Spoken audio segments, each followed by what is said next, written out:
આ જો hill park ચોકડીથી સરદાર પટેલ સ્કૂલ સુધીમાં આટલું પાણી ભરાઈ ગયું છે. આ લાઈન લીક છે છેલ્લા અઠવાડિયા 10 દિવસથી.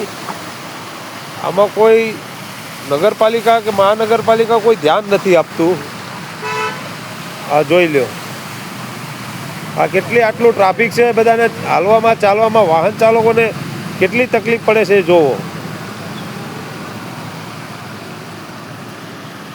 આ ચારેકોર આટલું છે. આ પાઇપો અહીંયા નાખેલા છે, હવે કેદી થયા એનું નક્કી નહીં. આ છેલ્લા 10 દિવસથી બધા હેરાન થાય છે. અને આટલું પાણી પર એટલા માણસો સ્લીપ ખાઈને પડે છે, હેરાન થાય છે. મહેરબાની કરીને આ રિપેર કરવા અપીલ છે મહાનગરપાલિકાને.